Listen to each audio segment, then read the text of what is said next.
Welcome to Cut Daisies and Unicorns, and we are back. We are back in the studio. It's been a little bit of a break.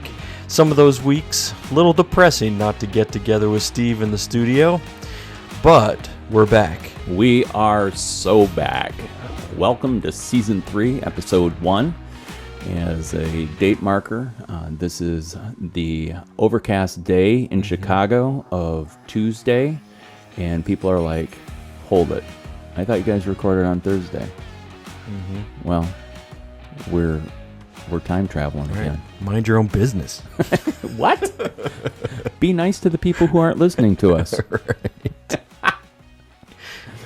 Oh my gosh. So we've been stirring some hornets' nests. We have. Oh yeah.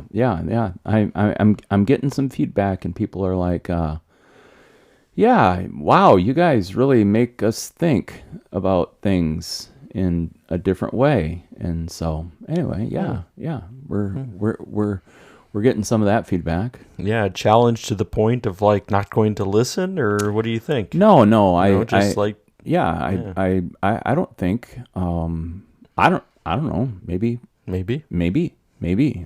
We try to be descriptive in the details of what's going on, like what the episode will be. So like if there's trigger alerts, or if there's things and you're like, I just can't handle this. I mean, I already know where Coble's going to go with this, and I can't handle what he's going to lay out. And I also would like to present to the listeners that that's why we invite feedback. Oh yeah. We invite feedback not to ridicule or make fun of people, but we invite feedback because you and I are both committed to growing and learning. Oh yeah. And just because I say something doesn't mean I believe all of it.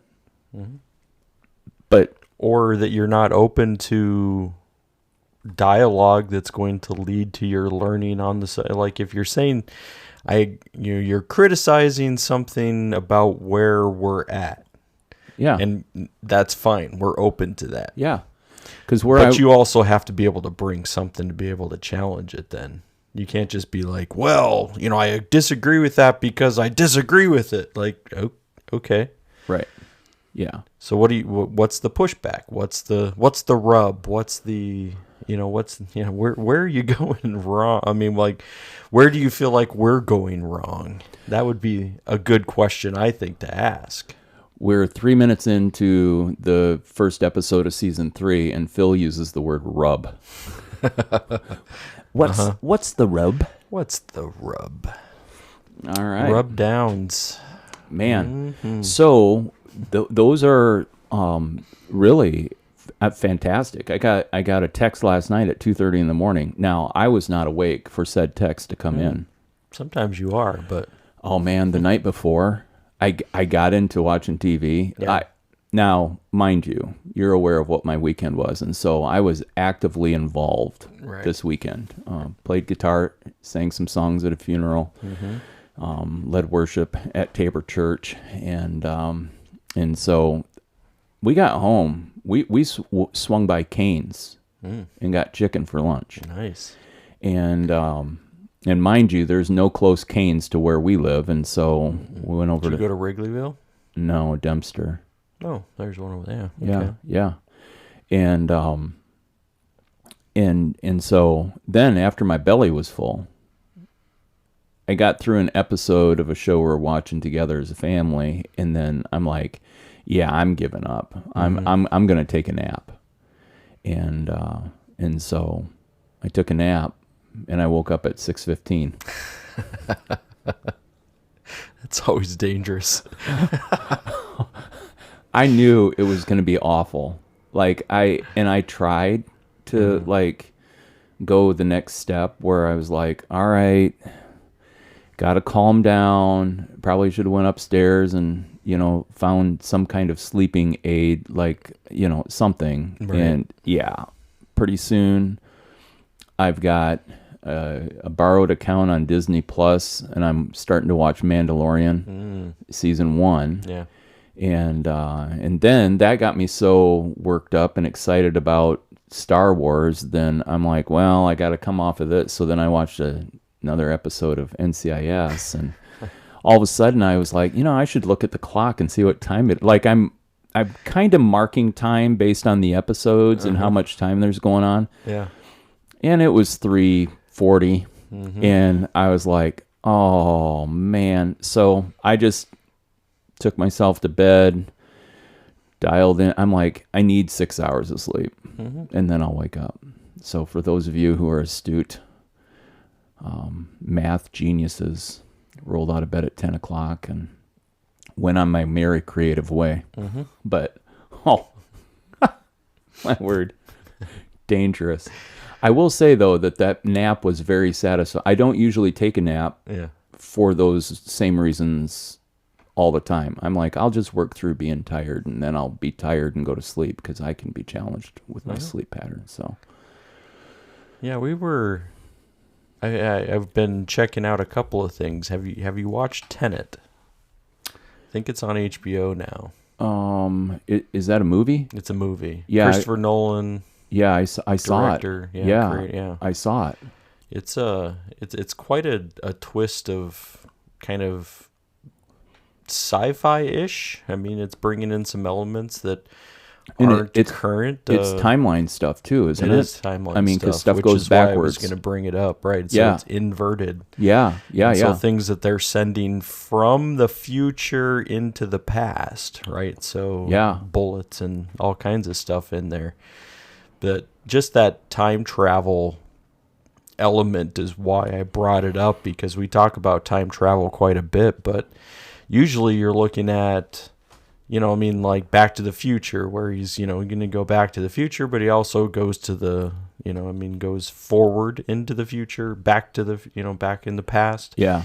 But this concept of kind of inverted, I want to look up if there's actually people like physicists who are trying to think about it in that sense of kind of inverting things. Can you send things back?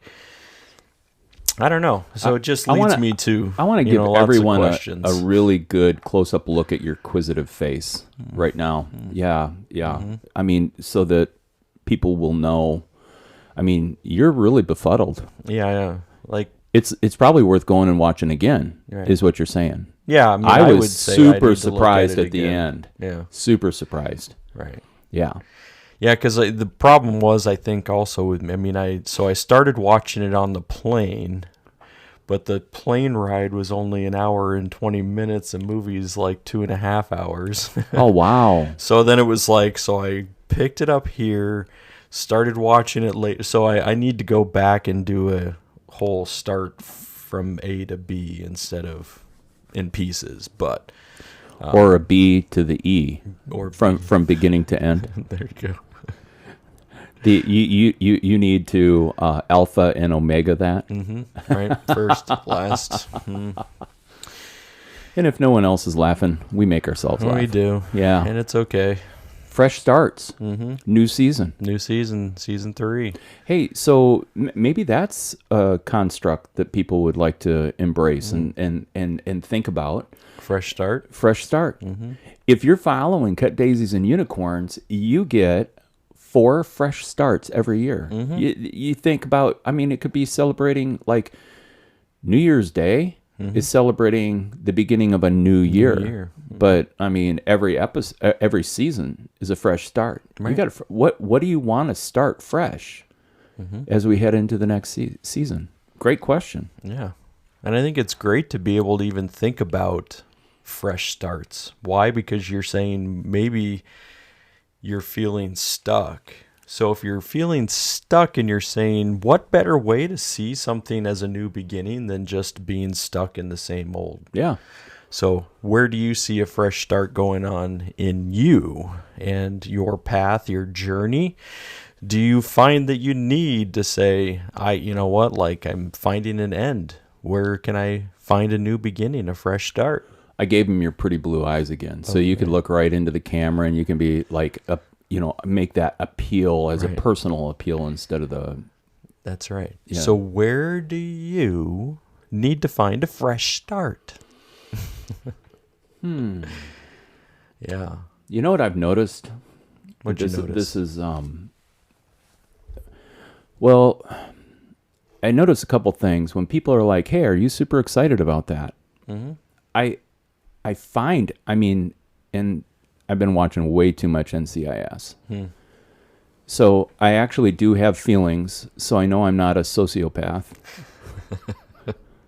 It's good to know. I didn't think you were, but... Right. And so, like, I find comfort in that, knowing that I do have feelings. But I was like, you know what? I really don't get excited about a lot of stuff. Like... Amy says she can tell when I'm low energy or higher energy, you know, and like that. Yeah. But man, I was like thinking about it, I'm like, am I excited about ... Like, we're going to travel this week. I'm like, am I excited about it? I'm like, I mean, I'm grateful, you know, to be able to make that trip and for us to be able to go. And I'm really content to live my life out in the places where I am, you know? So like the idea of making a trip doesn't like, I'm not like energized and just all hoorah, you know, like, and going on with that. And so I just would throw that out to the listeners, you know, to be able like, you know, like, are you a person that's like in tune with your emotional state and with where you're at? I mean, I think it has to do with my natural makeup and how I'm, you know, put together and stuff. But yeah, because I would then, I mean, because you're not saying that you're not, that it doesn't excite you to go on a trip, or maybe not, I don't know, maybe that, bringing that word again, but it doesn't mean that you don't want to go. Oh, yeah, It's just saying, you're like, you know, whether the excitement, what does it mean to be excited? That's what I'm really asking myself is, what does it mean to be excited, you know?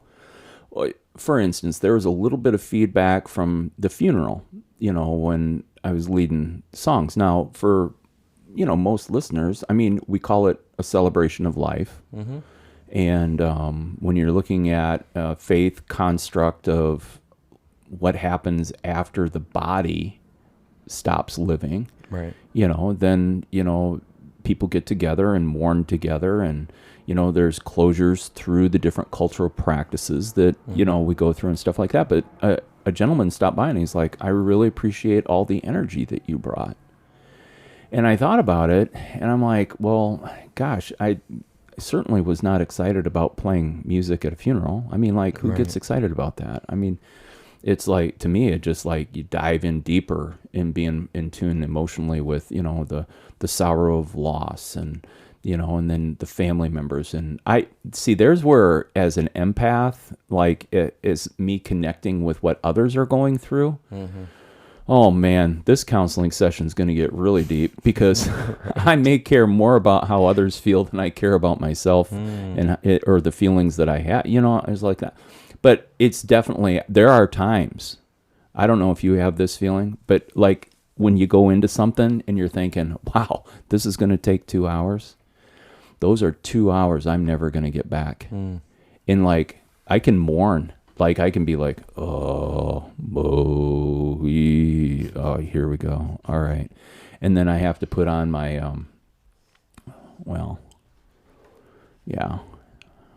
I got to put on my veneer of like, navigate this and smile. Hey, everybody. Put on a happy face. Oh, yeah. You got to get a close-up of Phil's happy face right there. Yep.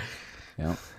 And, you know, and it's just one of those things where, you know, it's just, hey, how good are you at the facade? You know, I always tease Michaela that she's got a courtesy smile. And you can always spot it. I can. I totally. But I mean, the girl is giggles and laughter too. And so she is, she belly laughs a lot and enjoys and finds humor in life and a lot of things of life. And so, which is good.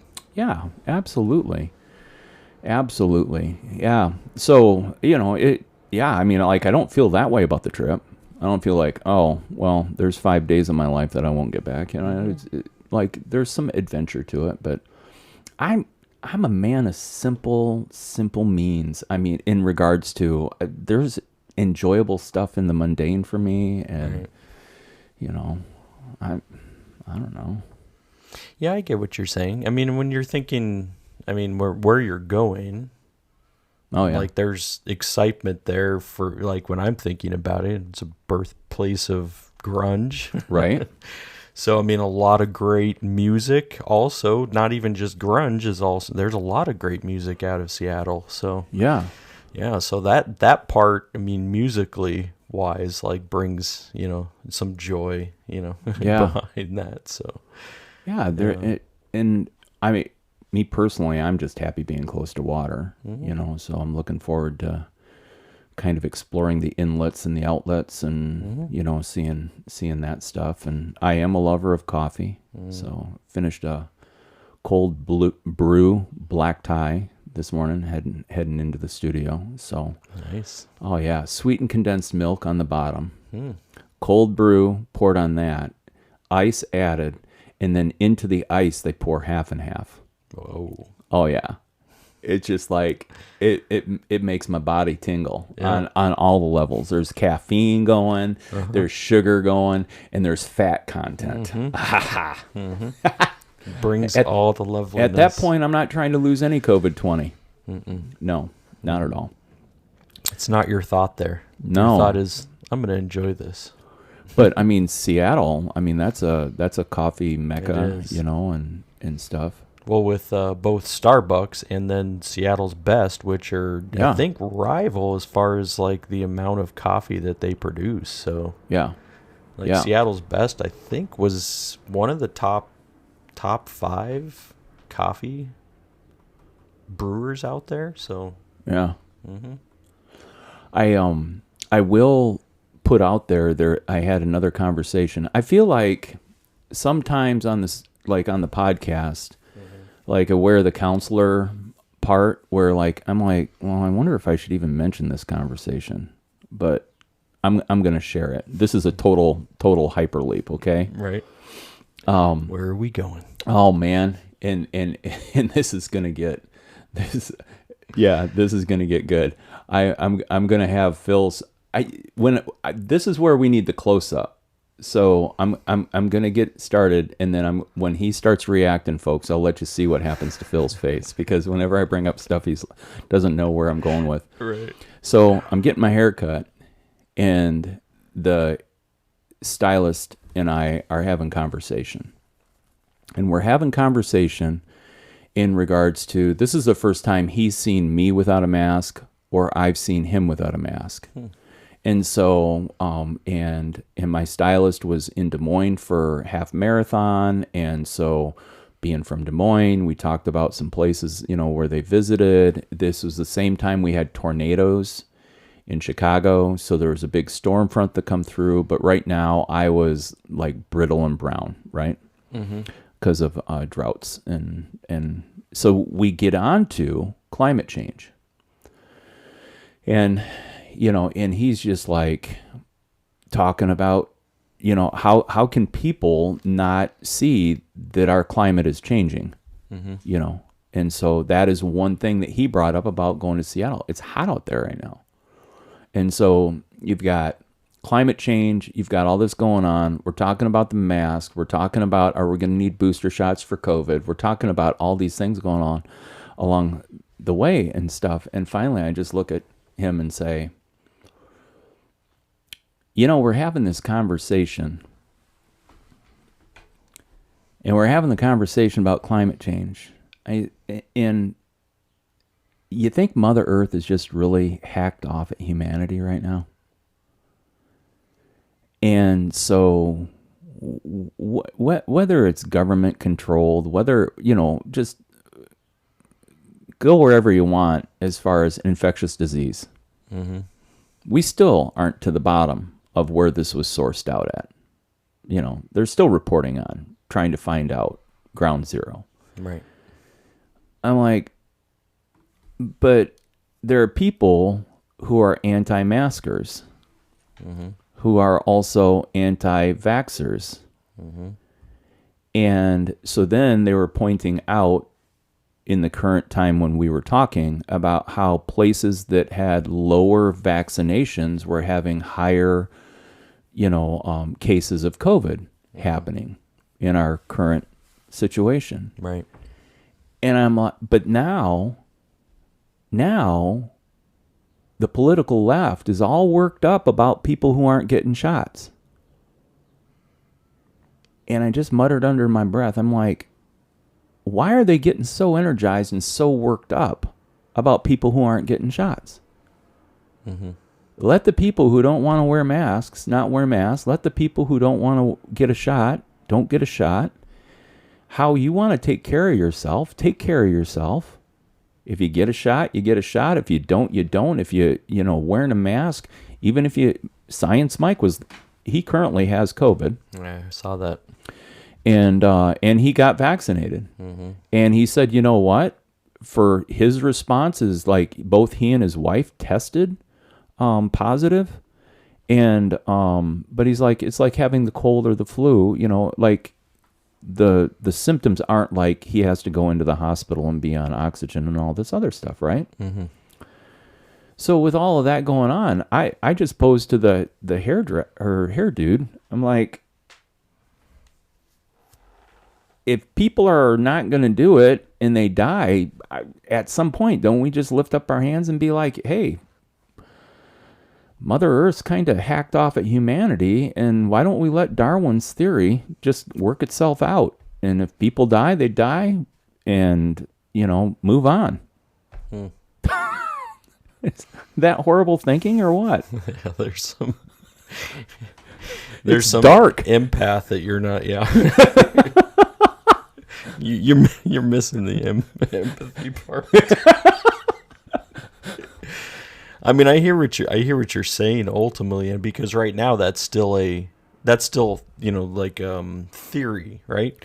Because you're not taking it personally to, hey, I know a person who doesn't do that, and if they die, then let them die. But you're taking it as just a broad perspective on that. Like if you're, let people live and let live, die and let die. Well, and I understand in the beginning with what was going on that they didn't have. They didn't have the equipment in the hospitals. They didn't have the room in the hospitals. I mean, just there's questions on how much the government paid hospitals for people who did die, of COVID. If it was under this certain coding or whatever, then coding, COD, like how they code things, not coating, COATING. And so then like were hospitals, wanting to have the income from what was going on, the revenue stream, were they like not helping people get better? I mean, there's all this, I'm going to call it chatter. Mm-hmm. All right. That's another NCIS word I've picked up. Yeah. But it's not that I'm saying to the people who are anti-mask or anti-vax, I'm not saying, oh, yeah, go ahead and don't do any of that. And I hope that you get your end through. No, I'm not wishing death on anyone. Right. I think what I'm really saying is I'm really tired of the conversation. I'm just like, I'm over it. I'm like, really, do we have to keep talking about this? And so then you have the Delta variant, and then now they're talking about boosters. Lambda variant, too. There's a Lambda variant. I mean, now it sounds like a damn hookah party for Animal House, Right. The Greek system at play. Yes. What sorority? Right. I watched Pitch Perfect yesterday. It was delightful. Number one? Oh, yeah. Yeah, classic. Again, much like Matrix, I wouldn't give you anything for Pitch Perfect 2 or 3. I've seen them all, but that Pitch Perfect 1, just hearing the acapella and the songs and all that stuff and silly stories. Silly stories. I like the first one too.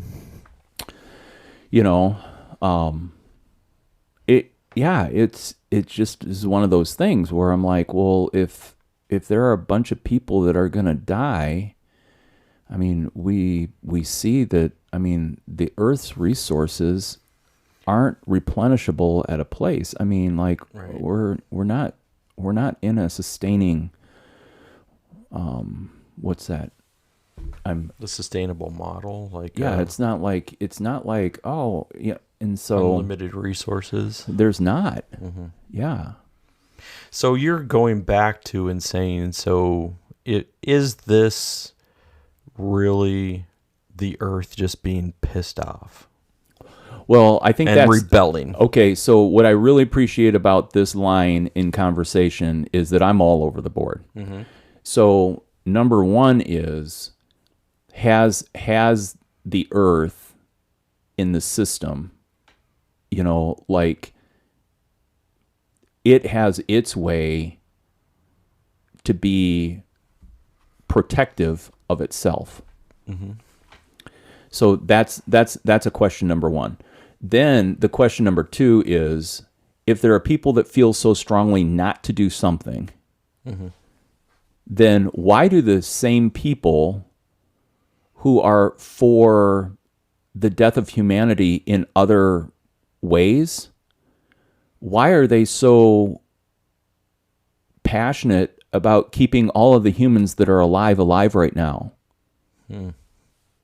And that's on both sides of the aisle. Sure. So there are people that are pro death penalty, and they're usually on the opposite side of the aisle of people who are pro abortion. And so we're talking about killing humans in both situations, and then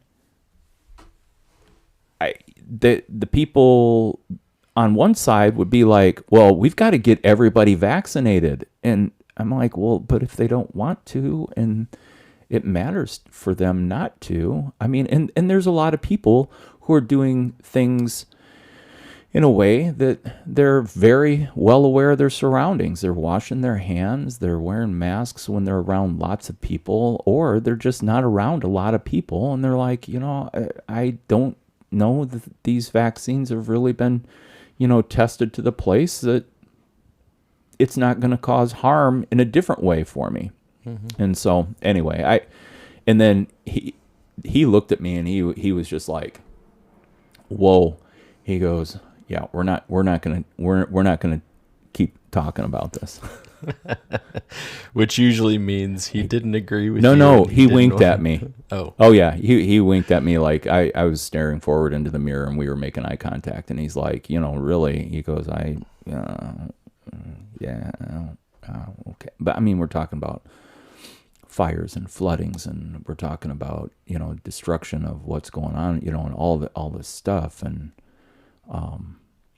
yeah. So Downer Steve brings this all, to light. So, well, and I would just being able to throw that in there about, I mean, whether it's anti-mask or anti-vax, I would just, and not to just disrupt, but to be able to, talk about first about community and taking it away from the individualistic perspective and into the communal perspective. So if we were more communal in nature, thinking about, the first question I don't ask is, what does this have to do with me? The first question I do ask is, what does this have to do with our community? And then to just, and not to, I mean, and we can talk about that if we want, but I'm just saying, I think sometimes with the anti-mask, anti-vax, the first question we ask is, what does this have to do with me? And I just say, what if we just changed that question and said, what does this have to do with my community? Yeah. And does that change some of the way that we would want to talk about mask and vax? Yeah. And to me, I think that is what, comes up why you look at, some schools have mandatory vaccinations, but they haven't made COVID a mandatory yet. But they do have some mandatory ones for kids that go to school. Right. Right. Probably measles, mumps, rubella, probably smallpox. Yeah. tetanus. And I mean, and again, some child like takes a biff off of the, jungle gym and like lands on a rusty nail or something like that. Right. Yeah. So I think that they have asked that question and said, well, this is what's going to be best for our community, is if we all have a vaccination so that somebody doesn't pop up with measles and all of a sudden it's an outbreak. Right. Because that's going to affect the community. It's not going to just affect the unvaccinated individual. It'll affect a much larger perspective of the community. Yeah. And so I think that when we ask that, just change that perspective a little bit. And I'm not even saying that there's a right or a wrong but I think we have changed that from there's pendulum swings, and we've talked about that in the past, but this would be another one, whether we're individualistic or we're communal. And we ask different questions on both sides. And I think we have to be able to say, so is there what's the other perspective on that? And I think that's I really appreciate you speaking into that, because I think what I was really getting caught up with is just the frustration of this heightened, push in regards to all of this. And you bring up a really good point, and that is, how is my mind thinking? And I walked backwards at our grocery store. It's kind of a mom and pop thing. It's not super huge. There's not, like, you could get pretty close to some people, and stuff, but they posted on their plastic protectors or whatever. They're like, we would really appreciate if you would wear a mask. Even though currently, I walked into Pete's this morning and they pulled their plastic down. All of their workers are wearing masks.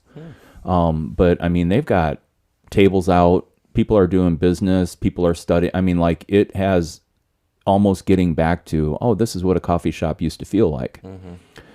And but I carry a mask because if the leaders of that grocery store say, we would prefer that you did, and I didn't even think twice about it. And yet I think what they are saying is, you know what? We have workers here, and we're just asking you to take an extra step or another layer, in regards to this. And so, no, that is a really good way to speak into it, is how are we minded? So that now, counselor, what do I do with my frustration? With what I'm hearing or what's coming at me, in regards to that. Yeah, because I think that what you're then saying is, I'm kind of just tired of the conversation. Like, let's change the topic. Let's get something. Let's get something new in here, because we've been going over this for 15, 18 months now. Yeah, and when going back to where we even started out, when people say, "Hey, are you excited about this?" I'm like, apparently, what's in me is just irritated. Apparently, I'm just irritated at whether it's a circumstance or the thing of what's going on. And I'm like, am I excited for the trip? I'm looking forward to the trip. I don't know if I would put that under excitement.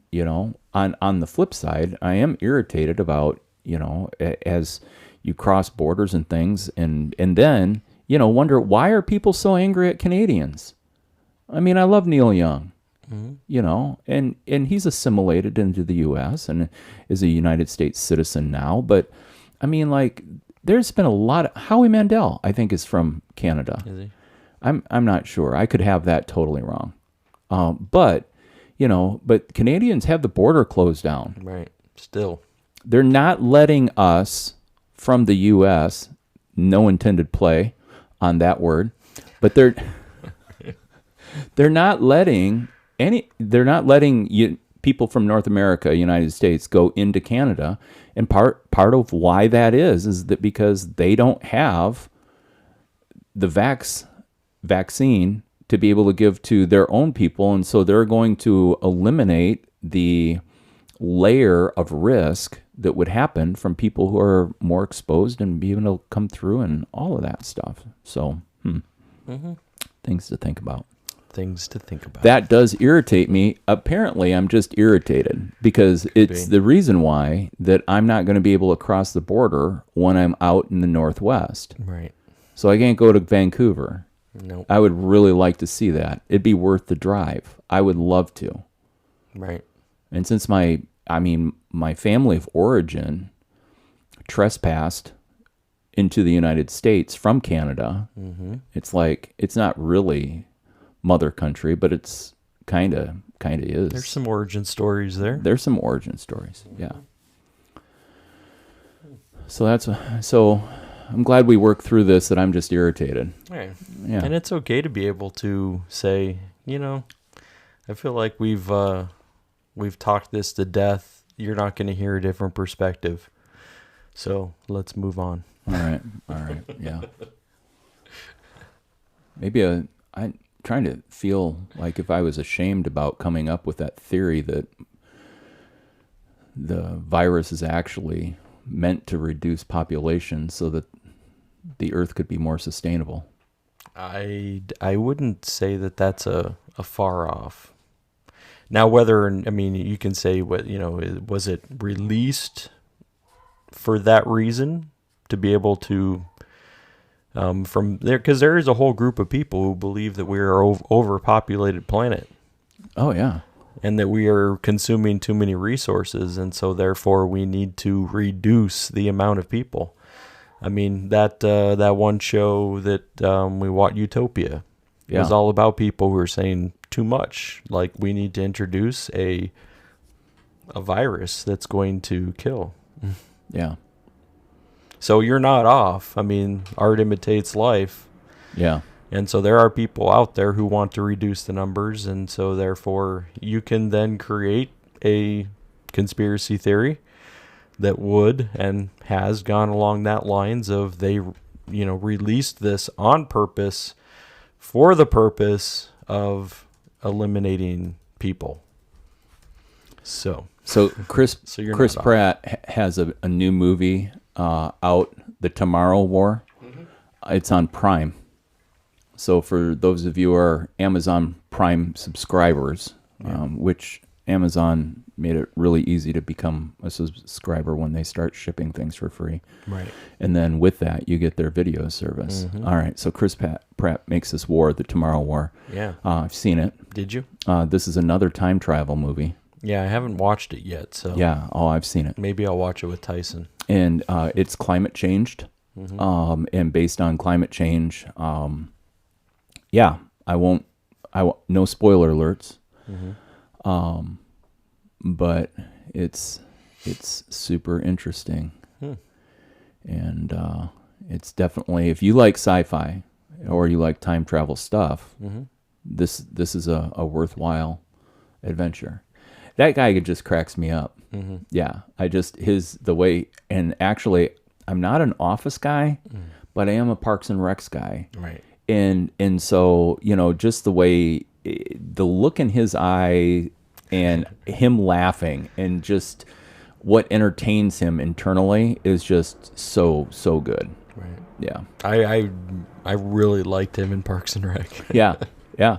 Yeah. It was one of my favorite characters there, if not my favorite character. Yeah. If not him, the combination of him and the goth girlfriend. Oh, yeah. I also like Ron Swanson, but well, yeah. That's funny. Oh my gosh. Some people are like, that's so 2010, Steve. I know. Yeah, but it's still, Parks and Rec is still a cultural piece. I mean, Caitlin used to watch Parks and Rec, like it was like her go-to show. Yeah. So current generation in this age range in the 20s. Yeah. Parks and Rec. They continued watching The Office. That became still relevant, even though it's been off the air, both of those, for a while. Yeah. Mm-hmm. Yeah. Yeah. How about you? New beginnings? What do you got rolling on in your head? Yeah, there's a lot of things rolling around in my head. It might be the reason, like, when you talk about screws being loose and like you can hear the rattle. You could hear the rattle. Oh wow. I think there's some craziness. Yeah, but yeah, I think that traveling, has been new, and getting back into that schedule of both with there's some midweek travel, there's there, and that's been good, but it's also incorporated into, as we talked about, one of the earlier shows about routine. So routine's good, but with this, it's like there's no really routine. It throws you off. Yeah, it throws off the schedule, the calendar a little bit. But I think that is a new beginning, because it's like there's something new. I'm learning still through this process and seeing how that affects kind of the rest of the life and schedule and all that stuff. So yeah, so that's happening. I mean, there's some new beginnings with things opening up. And it's like, how do we build relationships in the post-COVID world? Because there are still people who are hesitant and still like, all right, yeah. But then there's things that are more people are venturing out, and it's still it's kind of like that new beginning. Says how do we go back to interactions face to face? So did it freak you out the first time you were in an airport? Yes. After having been locked down, and the other thing that we should share with our listeners is, since we're in the Chicagoland area, our population is pretty dense. Oh yeah. And so that doesn't speak to the rancher in Wyoming. That doesn't speak to someone who's living in the middle of Nebraska, in a town of 350. Right. I mean, hear this conversation from our context. Right. And so, yeah. But even going, as you talked about, like always carrying a mask with me, because I'm trying to also be flexible with how people are trying to interpret life. Right. So walking into grocery stores again for the first, can I not wear a mask? Should I? I mean, like, what's the protocol here? How do we handle? So all of that, it's kind of brand new. It's like, read the signs on the door. Mm-hmm. That, I mean, yeah, and I do. I just, if I'm doing errands, I just put a mask in my pocket, and I do that just, again, out of the cultural courtesy of what's around me. Or then I move into, there are people that don't respect personal space. Now, I've had a problem with these people my whole life. This is not COVID related. Right. Really? Get to know me. I'm like, hey, so like people can be like Space invaders. Oh my word. Can I tell you a story about Space Invaders? Sure. So when I was a kid, we had this thing in our church. It was a youth group. This is where teenagers would come together like midweek. They had their Sunday school classes, which were age appropriate, but then youth group was like midweek. Hang out. Yeah, and there'd be a Bible lesson and stuff like that. But anyway, we would, they were a bunch of churches, and they had youth rallies. And the youth rally, I don't know, 250 to 350 kids show up from 20 different churches or whatever and stuff. Once a year, there was the state youth gathering thing. And so I was probably 12. It was probably the first time. I think we stayed at a Howard Johnson's overnight at whatever this thing was. Yeah. And so it was a combination of intense teaching but we were staying at a hotel. So there's 4 boys and a counselor to every hotel room, or 3. Yeah. And I remember my mom and dad, this is, 12, let's see, to 1979. All right. And my mom and dad gave me a $20 bill. And they're like, hey, here you go. And this is last. Yeah. And that was the time when I could pound 4 double cheeseburgers. It's growth growth spurt Steve at the age of 12, 180 pounds, 5'8". I'm like 200 and whatever pounds and 5'9" right now. So I mean, like, I was a big young boy. And we went into, so there was the pool, place for, go swimming and all of that stuff. And then they had the arcade, Space Invaders. And I think I spent $25 there. And didn't even have money for a hamburger on the way home. Oh, no. Oh, dude, I'm telling you. It just was like, and I think when I got home, I told my buddy Chris or something like that. I was like, hey, give me $5 so I can eat. And when we get back, I'll like get my dad to give you. But that was the day when you used to carry cash. I know. Which cracks me up because it's Albany Park makes me carry cash. It does. Yeah, because some places.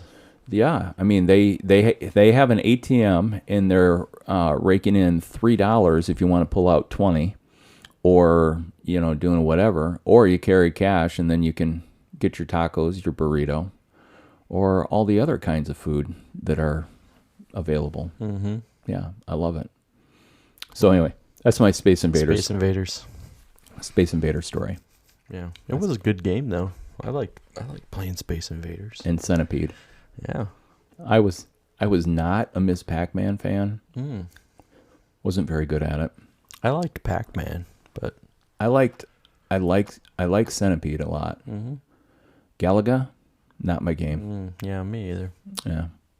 So anyway, for all the and then old school Atari games, I think they were all on there too. So. Oh my gosh, right? Yeah. And then I was fascinated, but never got into Xbox or PlayStation or any of that. Yeah, I went from Atari, and I think I got PlayStation 1 was my next. Well, I think I got a Game Boy. That's what so I went from that to a Game Boy. Yeah. And then I was in PlayStation. And so I was playing PlayStation 1, PlayStation 2, PlayStation 3. I think we got a PlayStation 4, but that was because Tyson was then picked up the mantle and continued. But I haven't played a video game on PlayStation in a while. Few years. Yeah. So. Wow. So I used to. I was playing all through college, that kind of stuff. But when it went to the two-handed controller with so many multiple buttons, so many buttons. Did the functions and stuff like that. Now you understand that when I text, I still text with one digit. I'm not pointer finger. Yeah, and boop, boop. So anyway, yeah. Two old guys sitting here talking to you right now. Everybody's like, "You got to be kidding me!" No, this is not a joke. If we were telling jokes, Phil would be laughing more. Yep, it's true. It happens. Yeah. That two-handed controller. I mean, then even when it was the first Nintendo, that had two buttons, and then it was still two hands, but it was still simplified. Yeah. But then they started adding top buttons, then they added trigger buttons, and it was like, at that point you're like, there's some eye-hand coordination that is going to be required in order for you to be good at gaming. And I think that is possibly the single most redeemable quality maybe about gaming is still eye-hand coordination, where you're having to not look at what you're doing with your finger, but it's kind of all in your head and where you're pushing all the buttons. Yeah. So, I don't know. And I think that was the problem with that is like when you are pushing all the buttons at the same time, then your figure just like does loop-de-loops and spin arounds and is firing. And I was just paralyzed by it. And so couldn't get into it. But yeah, my son Micah, he's got a gaming system and enjoys to play online, and one of my favorite memories is coming down to use the TV and he had taken the batteries because his batteries wore out in his controller Note to self: pick up batteries when you go to the grocery store. Yeah. So anyway, thanks for the heads up, Micah. Oh man, it's so funny. Yeah. So fresh starts. So thinking fresh starts. I mean, when we're looking at an environment that's open up, there's fresh start. When it comes to church stuff, all kinds of fresh start there. Yeah. Looking at next steps. What are we doing next? How are we doing those things? Yeah. There's so much to talk about and think about. That's where I talk about the rattle. Yeah. Because there's lots that are going on, and So, do you struggle with anxiety at all? Yes. Yeah. I in the nap that I took on Sunday, I had my typical one blanket, but then my mom has just redone an old comforter that was not just my grandma's, but my great grandma had made. I mean, we're talking early 1900s. Wow. This thing's lasted. It's been backed twice. My grandma Kretschmer and my mom backed it once for me as I was heading either into college or just after college. And then in our move to Chicagoland, I brought that comforter, and then I took it back to Iowa, and I'm like, "Hey, Mom, can you work some magic, some sewing, quilting magic on this thing?" So she did. She took a few months, and she tore the whole thing apart and refilled it, batted it, put a new backing on it. I don't think there's one more repair left to this thing.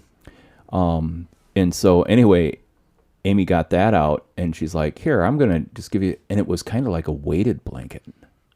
I'm like, maybe I'm onto something here.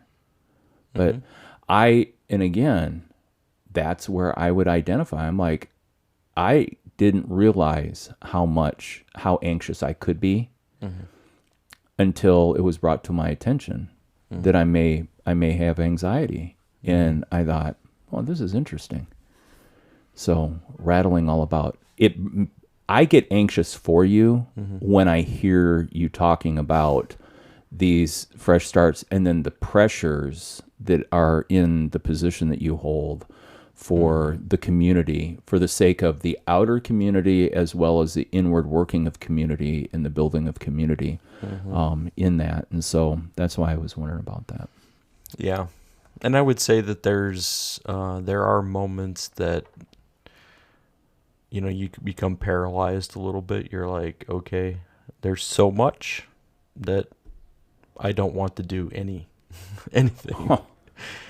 Right. So man, you're preaching the choir right now. No, I can completely identify with that. And so for our listeners, just I would put it out there that if you find yourself there, you're not alone. And then the real question is then what steps can a person take? Right. And I would say the first thing, for me, because what I always found was like, so if I become paralyzed, if I'm just like, all right, I can't do anything right, like not to feel guilty, is to be able to say, you know what, there needs to maybe possibly, in order to have any kind of energy to move forward, there needs to be a break. Okay. And I'm not always the best with breaks. Even coming up, somebody's like, do we want to have this meeting on a Monday? Oh, Phil, isn't that your day off? I'm like, yeah, I don't really have a day off. Yeah. Whether it's, working with the other avenues with, the Tennessee project, the whatever it is, like I'm usually like filling my time. And so that's where where you're talking about burning out. Whether it's then high anxiety, high stress, like finding some break and then saying, you know what, I'm not going to feel guilty about not doing anything right now. Right. And it's okay. Yeah. Now I don't want to be, and this is where it becomes difficult. I don't want to get stuck in paralyzed, anxiety, though. Right. And how do I make sure I don't stay there? And that's where, some of that has to come back into play. Where is it that I can then take breaks and find that, like sometimes I'm just going to have to break from this reality, put myself into something, whether it's music, whether it's movie, whether it's, something, some kind of something. Mm-hmm. And find that break there and say, you know what, it's fine. Like right now, I'm not going to feel guilty about not doing it. Yeah. And I'm going to absorb myself in this for a little while so that I can find some kind of semblance of freedom so that I can have energy for the next thing later. Yeah. So that would be my first one. What would you say would be? Yeah, I don't know that I really had a list. Oh. I was more like, I just recognize that you are a student of yourself, and in knowing that there would be steps and processes. Mm-hmm. There's a part of me that, like, it's kind of like an awakening. All of a sudden, like I won't realize what I've worked into. And then I have an awakening moment. I'm like, oh, that's what's going on, and I'm just so slow to the uptake on it. And people around me are like, well, yeah, we've been watching this happen for the last, month. And I'm like, well, then why the expletive, didn't you say, like, let's have a conversation. I mean, like, is that so difficult, and stuff? So, I mean, and like in our home, we do check-ins, like, hey, you doing okay? Like, where you at? And, and that's a conversation that we use in our relationship, and just, and talk openly, but I mean, but then that's our relationship. Not everybody's got that, right. And so like, that's where it's kind of like, oh, I like, what I know that I have a tendency to do. I'm a consummate plate spinner, multiple plates, multiple things. That means oftentimes not anything will get done. Mm-hmm. And so, it's a juggling. I do know how to juggle. I can juggle 3 balls. I would not juggle chainsaws. Or torches. I got too much hair going on for torches. Uh-huh. I mean, and the risk is not worth the reward. Yeah, too much. Yep. But it just is like, but then there's times when I can completely identify where you're heading down a project list and you get so full of it that you're like, man, I don't have anything left to finish that right now. Mm-hmm. So then I bounce, and bounce to another thing, and I play tricks on myself. I don't know why I have to be that person, but I do. I play tricks on myself. I'm like, oh, well, if you have this desk and it's used for creating, you should probably put your notepads up there and create. Mm-hmm. Went through a bunch of tubs and pulled out pictures, meaningful pictures to me, and got those set up in the studio, and I got rid of 6 more tubs. I consolidated 3 down to 1. Wow. Yeah. And in that, but I have these picture frames, and I set them on the bookshelf nook. And now what I'm going to do, in addition to the clay, is I'm going to make time to start creating for drawing for these picture frames. I've got empty frames. I might just as well fill them. There you go. Yeah, but I wasn't planning on it. Mm-hmm. But it's another spin the plate. Right. It's going to be out there. Yeah. It'll be a project. Yeah. But I think that I heard a couple of things then with what you'd mentioned, and I believe it's a process, the thing, and is one, checking in. So who are you checking in with? I think and you are checking. You have your wife, and and she's going to be normally. We have a check-in process. You and I check in. We check in. Yeah. Right. Yeah. So who is it? Make sure you have somebody that you're checking in with. And if people don't, what's a resource list that you'd put out there to them of where they could find someone to check in with? Well, I think that there's a number of what I would call support groups would be an act in this way towards, being able to have people surrounding you. I mean, and a lot of times you're talking about support groups, meaning it like you can talk about AA, NA, any of the addictions. Right. But you also find, if you're going through, if you're going through certain things in your life, like mourning the death of a loved one, there's groups for mourning. There's, church groups. There's, so there's all kinds of ways in which you can say, where if I don't feel like I have a support group right now, then start to be able to seek out, where do I find my groups? Where do I find my community? Where do I find people who I can feel safe to check in with? Yeah. Like, I'm not okay. And do you feel, so we talked about the funeral, and there was somebody who had walked up and was talking about, like, I'm not okay. And wow. And I said, do you have any? Well, I've got a therapist. I said, well, that's a good start. Yeah. I said, but you also need to build some community of some health, right? Some healthy things, a healthy community. Yeah. Where are you trying to, well, I don't know where to find that. Well, that's then a goal. Where can you find healthy community that's around you? And a lot of people who are listening to this, they're listening to the podcast either on a phone or on a computer. And I would this is not meant to be like stupid advice, but would just invite you can Google that. One of the things that came to my mind is there's a lot of people who love play cards. Now, we are talking about new beginnings. Right.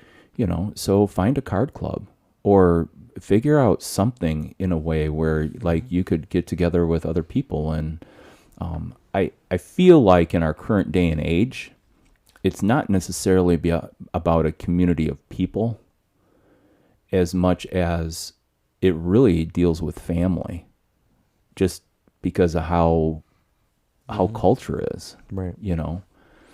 But then there's other people who have a large group of community people.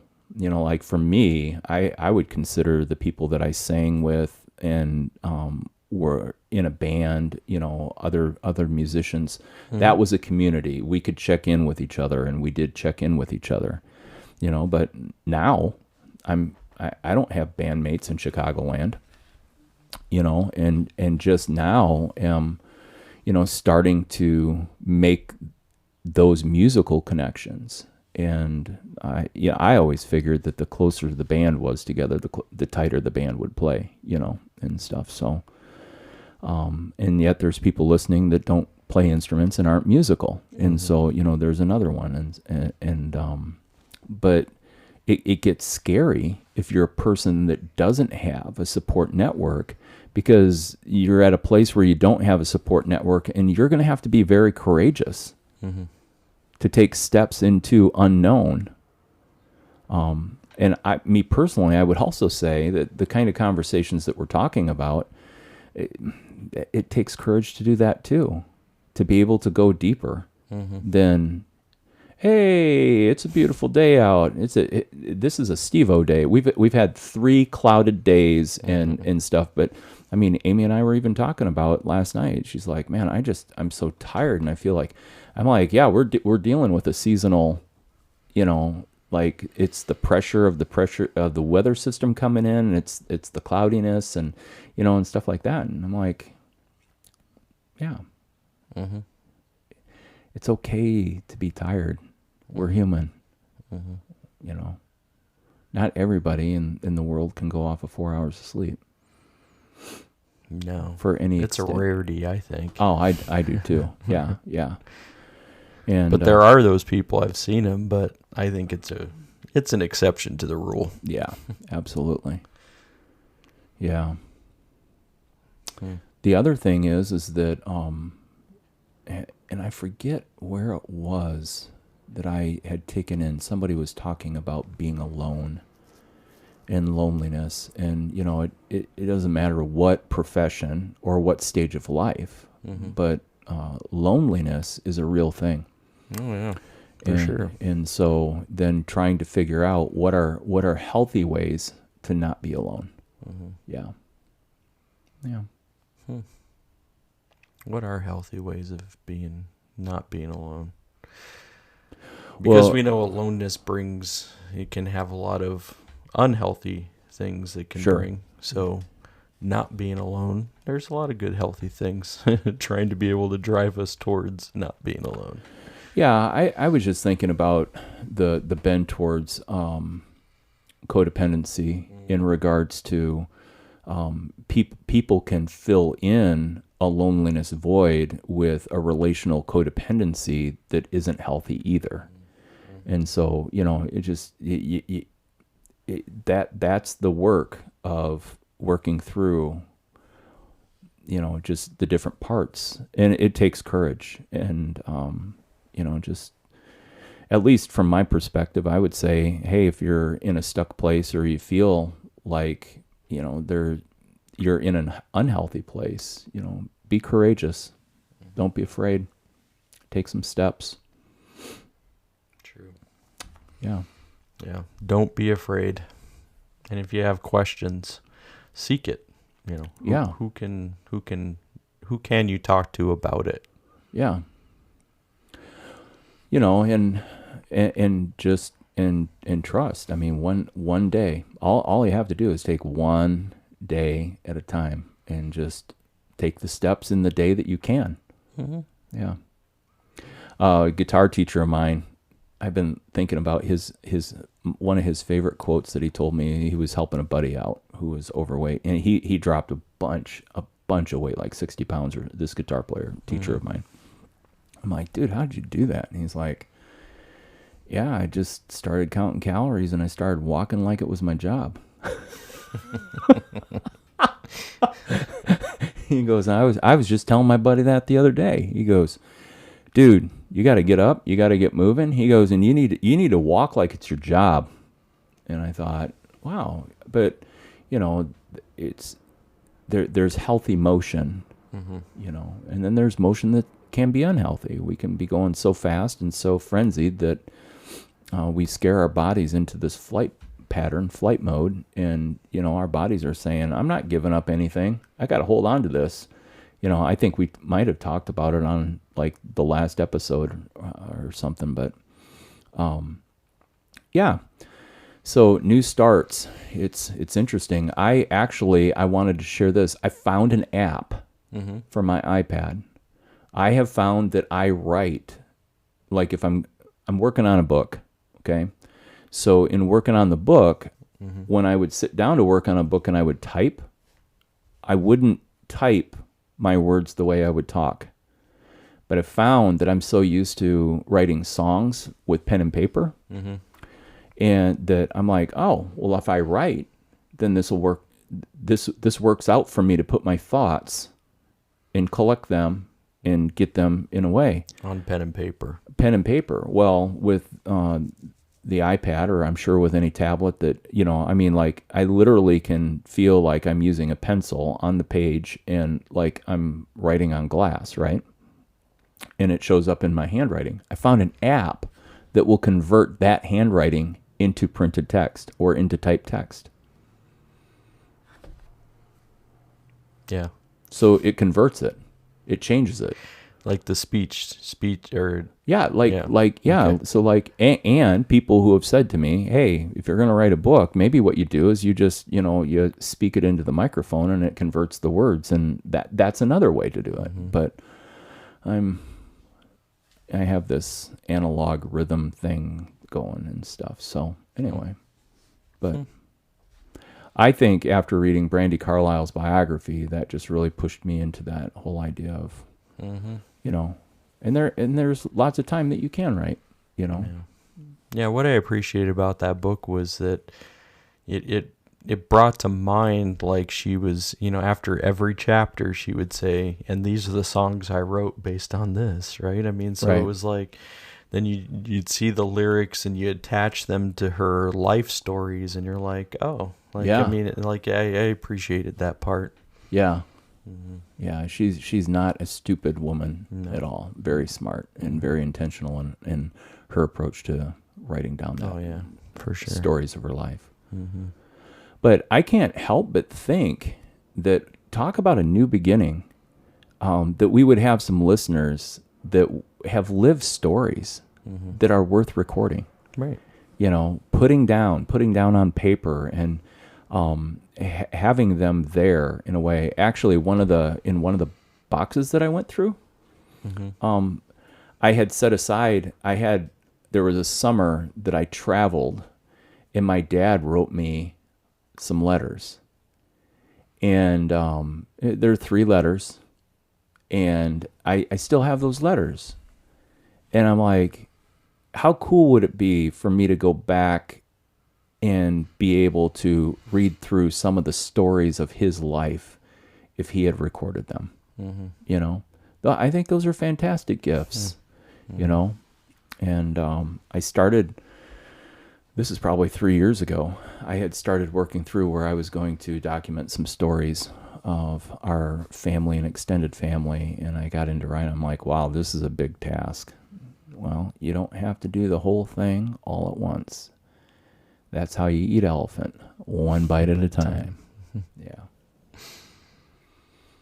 Yeah, and I think it plays what you were just talking about into, you know, kind of the purpose of Cut Daisies and Unicorns, right? Is that everyone has a story. Yeah. And we want to hear it.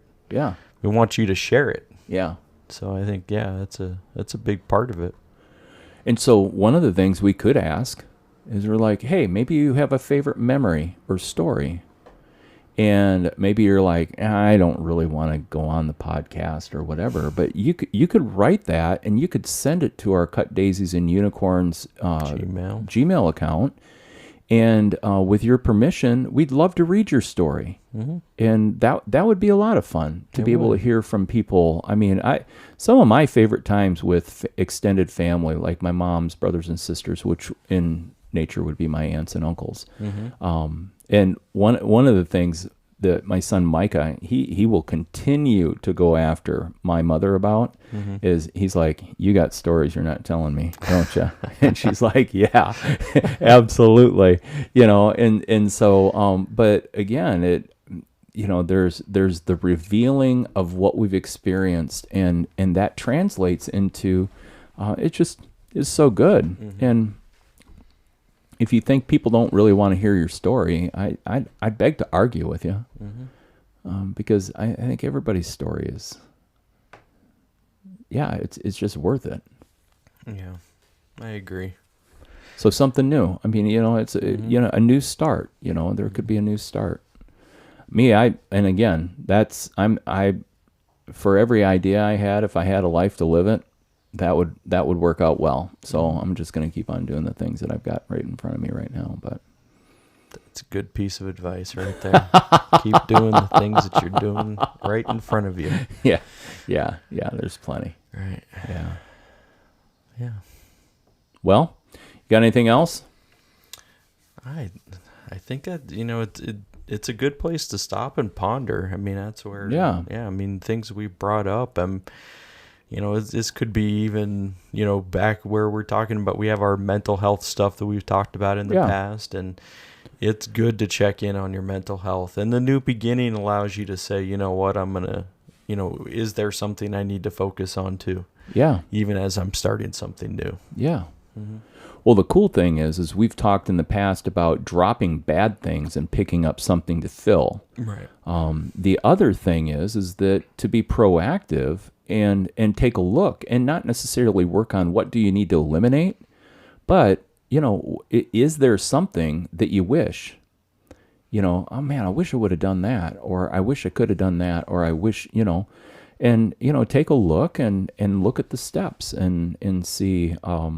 I think another great nugget from this episode is just an introspective question to ponder, meditate on, you know, ask for help in regards internally is, am I individually focused or am I community focused? Mm-hmm. And the answer is both need to happen. Right. Because we need healthy individuals to be able to be a part of community, you know? And to have healthy community then based on that. Yeah, yeah.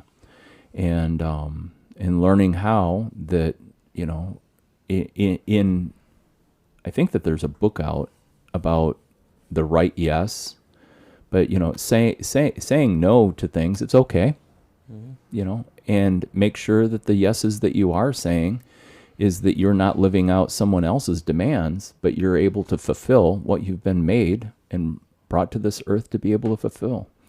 And then depending on season, you know, you could be in the formative season, you could be in the middle season, you know, you could be in your fall winter season. And, you know, based on that in context, pursue that for, you know, whatever you would like to go after.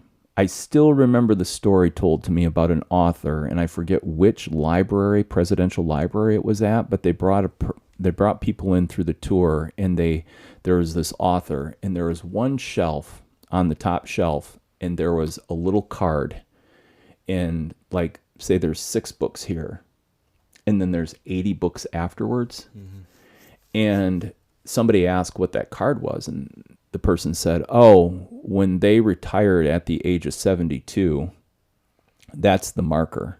And those are everything else after. And everything else, what was within this person to be able to put down, you know, and wrote.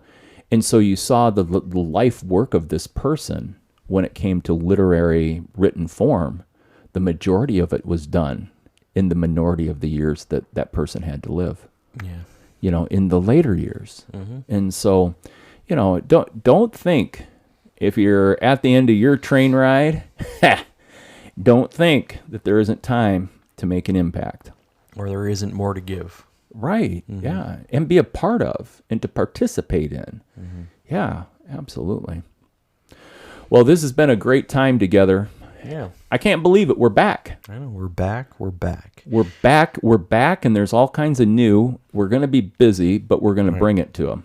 All right. Sounds good. And we have, just to put dates on the calendar, we've made a live show for August 1st, which is Sunday. We're pushing everything back a week. So we're going to do a highlights. We're hoping to do a highlights next week. In a live show August 1st.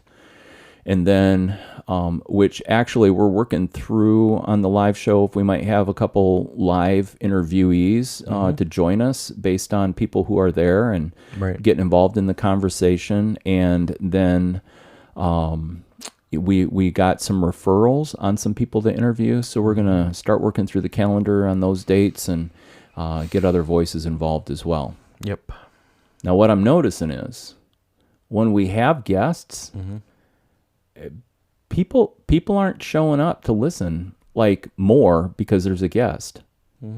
People really like us talking about weird shit. Yeah. I've noticed that too. So I'm going to start doing my research. Right. Keep digging. The truth is out there. And right there, it's going to be a beautiful cue up for some of the Asian beats stuff, and all the spooky music. Yeah.